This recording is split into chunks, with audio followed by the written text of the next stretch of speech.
नमस्कार मित्रों, जय श्री महाकाल। आप सभी का स्वागत है शिव ज्ञान साधना चैनल में। और मित्रों, आज मैं आप सभी के लिए श्वेतमुखी अप्सरा साधना का एक अनुभव लेकर आया हूँ।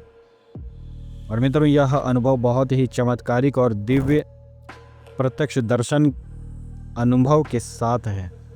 यानी कि साधक को प्रत्यक्ष दर्शन हुए थे और उसके बाद साधक के जीवन में क्या क्या चमत्कार घटित हुए, ये संपूर्ण कहानी आज आप सभी के सामने है। मित्रों, यह जो साधना है ये एक सन्यासी साधक ने किया है, जो कि एक सन्यासी हैं। साधना करने की उनकी इच्छा इसलिए जागृत हुई क्योंकि यह जो सन्यासी हैं इनकी उम्र थोड़ी ज़्यादा हो चुकी है और एक सुंदर सा शरीर प्राप्त करने की इनकी इच्छा थी। एक बलिष्ठ शरीर प्राप्त करने की इनकी इच्छा थी। इसीलिए साधक ने अप्सरा साधना करने की इच्छा अपने मन में रखी। और इसके बाद यह जो सन्यासी हैं इन्होंने हमसे संपर्क किया था और इन्होंने हमें कहा कि मुझे एक ऐसी अप्सरा की साधना चाहिए जो कि हमारे शरीर को बलिष्ठ करती हो। क्योंकि साधना करने की इनकी इच्छा केवल इतनी ही थी कि इन्हें एक बलिष्ठ शरीर चाहिए, सुंदर सा आकर्षक शरीर चाहिए। कारण एक ही था कि लंबे उम्र हो जाने के कारण कहीं ना कहीं इन्हें अपने शरीर में कमजोरी महसूस होती थी। और इन्होंने साधकों से सुन रखा था कि अप्सरा साधना करने से एक सुंदर और बलिष्ठ शरीर प्राप्त होता है। तो इनकी इच्छा के अनुसार हमने इन्हें श्वेतमुखी अप्सरा की साधना प्रदान की। इस साधना को इन्होंने अपने साधना स्थल पर जाकर किया था। और यह जो साधक हैं ये हिमाचल प्रदेश के रहने वाले हैं और भगवान राम के बहुत बड़े भक्त हैं। भगवान राम इनके इष्ट हैं। और यह जो साधक हैं इन्होंने अपने जीवन में और भी कई प्रकार की सिद्धियां शक्तियां प्राप्त की हैं। यहाँ तक कि साधक ने हमें ये बात बताई नहीं, लेकिन फिर भी माता रानी की कृपा से हमने ये ज्ञान प्राप्त किया कि यह जो साधक हैं इन्होंने हनुमान जी की भी साधना करके रखी है। और हनुमान जी के प्रत्यक्ष दर्शन भी यह जो हमारे सन्यासी साधक हैं इन्हें प्राप्त हो चुकी है। हमने पूछा था लेकिन इन्होंने जवाब नहीं दिया कि मुझे हुए हैं या फिर नहीं हुए। इन्होंने केवल हल्की सी मुस्कान अपने मुख पर रखी और मैं समझ गया। तो इसके बाद इन्हें जब मैंने साधना दी तो ये अपने साधना स्थल पर गए और वहाँ पर जाकर इन्होंने श्वेतमुखी अप्सरा की साधना आरंभ की। और मित्रों, जहाँ पर ये रहते हैं वो निवास स्थान एक प्रकार की गुफा है जो कि जमीन के अंदर है। उसी गुफा में ये साधु रहते हैं और वहीं पर साधना करते हैं। साधना करते करते लगभग साधना को 15 से 16 दिन हो चुके थे। इन्हें अचानक से ही अपनी गुफा के छत पर किसी व्यक्ति के चलने की आवाज महसूस हो रही थी। ऐसे करते करते साधना इन्होंने और लंबी की। लगभग जब साधना करते करते साधक को 24 से 25 दिन हो गए तो वह जो चलने की आवाज थी उसके साथ साथ एक पायल की भी आवाज आने लगी। यहां पर इन्हें ऐसा लगता था मानो दो व्यक्ति इनके गुफा के छत पे चल रहे हैं। एक तो किसी पुरुष के चलने की आवाज थी और दूसरी एक स्त्री के चलने की आवाज आ रही थी, क्योंकि पायलों की आवाज निरंतर इनके कानों में आ रही थी गुफा की छत पर से। फिर भी इन्होंने उस आवाज पर ध्यान नहीं दिया। ये साधना कर ही रहे थे। करते करते जब भी ये साधक आंखें बंद करते तो एक दूसरा बहुत ही भयंकर अनुभव इनके सामने आया, क्योंकि ये जंगल में साधना कर रहे थे। तो जब ये एक दिन एक ऐसा अनुभव हुआ कि रात्रि में ये साधक बैठकर मंत्र जप कर रहे थे और इन्हें अपने सामने ही इनकी आंखें बंद थीं। दिव्य दृष्टि से इन्हें ऐसा दिखता है मानो एक भयंकर सा बड़े से शरीर वाला एक ब्रह्म राक्षस इनके सामने बैठा है, जिसका पूरा का पूरा शरीर जला हुआ है।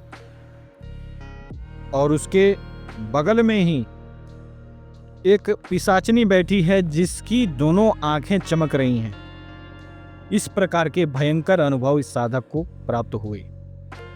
और ये मेरे ख्याल से साधना का 30 या फिर 35वां दिन था, साधक ने दिन नहीं बताए हैं।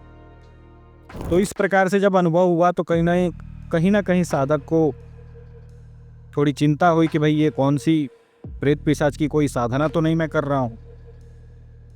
तब इन्होंने हमसे संपर्क किया था और मैंने कहा कि इस प्रकार के भयंकर अनुभव भी अप्सरा साधना में कई बार होते हैं। शक्तियाँ आपकी परीक्षा लेती हैं। तो क्योंकि ये साधक अप्सरा के प्रत्यक्ष दर्शन भी करना चाहते थे, इसीलिए इन्हें ऐसे भयंकर अनुभव भी हो रहे थे। साधना करते करते जब साधना का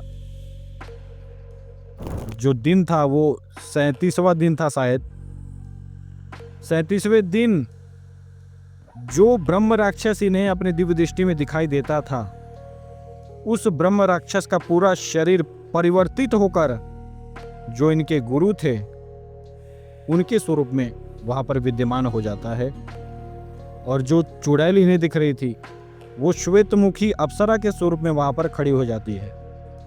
यहाँ पर कहीं ना कहीं जो इनके गुरु थे इनकी परीक्षा ले रहे थे। और यहाँ पर मित्रों हुआ यह था कि ये साधना तो कर रहे थे लेकिन वो निवास स्थान इनके गुरु का था, इसलिए इनके गुरु इनकी परीक्षा भी ले रहे थे कि भाई तुम यह जो अप्सरा की साधना कर रहे हो ये तुम किस लिए कर रहे हो, कहीं तुम्हारे मन में पाप तो नहीं आ गया क्योंकि तुम सन्यासी हो। और ऐसा बाकायदा इनके गुरु ने पूछा भी मित्रों।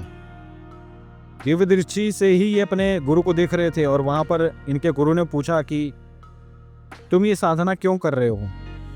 इन्होंने कहा कि गुरुजी, लंबी उम्र हो जाने के कारण मुझे मेरे शरीर में कमजोरी महसूस हो रहा है और कहीं ना कहीं मैं समाज में अपना प्रभाव दिखाना चाहता हूँ, इसलिए मैं ये साधना कर रहा हूँ।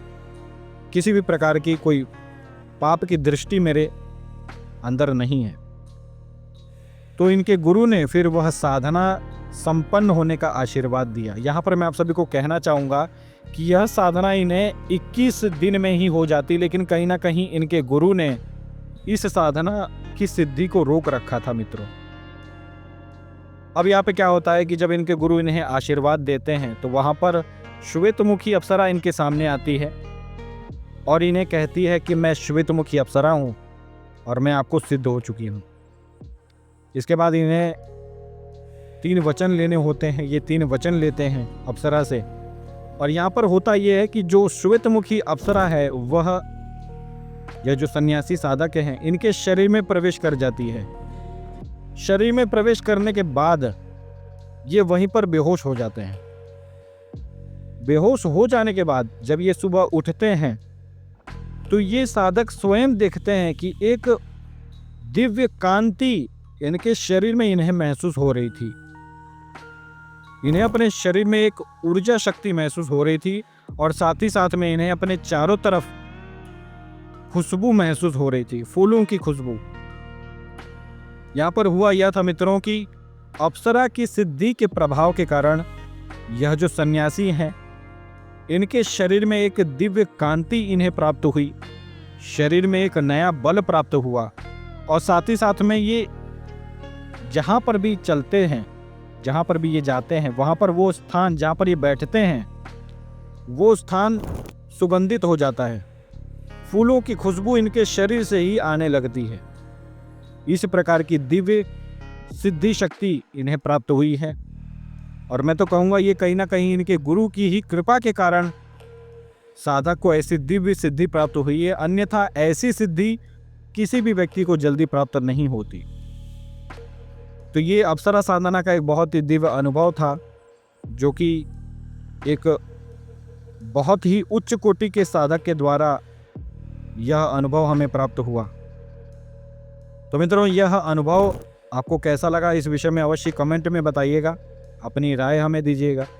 साथ ही साथ में बहुत सारे कुछ हेटर्स भी होते हैं जो कि किसी भी व्यक्ति के जीवन में प्रगति देखकर उसे झेल नहीं पाते। और मित्रों, कहीं ना कहीं आपने भी देखा होगा कि जब भी हमारी अप्सरा साधना की वीडियोस आती हैं तो उसमें जो अदर चैनल्स के व्यक्ति हैं वो दूसरे आईडी से आकर हमारे वीडियोस में गलत कमेंट करते हैं, अंट संट बातें करते हैं। और इसीलिए हमने अप्सरा साधना की वीडियोस कम कर दी थी। यहाँ पर हम आप सभी से कहना चाहेंगे कि यदि आप सभी अप्सरा साधना के ऊपर और भी वीडियोस चाहते हैं, अप्सरा साधना का अनुभव चाहते हैं, अलग अलग अप्सराओं की साधना चाहते हैं, स्वयं सिद्ध मंत्र चाहते हैं, एक दिन की अप्सरा साधना चाहते हैं, तो मित्रों जो लोग गलत कमेंट करते हैं उन्हें जवाब दीजिए। इस वीडियो को ज़्यादा से ज़्यादा वायरल कीजिए, इस वीडियो को लाइक कीजिए, चैनल को मेरे यदि आप सभी नए हैं तो चैनल को सब्सक्राइब कीजिए। मैं केवल इतना ही आपसे मांग रहा हूँ। आज के लिए इतना ही। जय श्री महाकाल सभी को।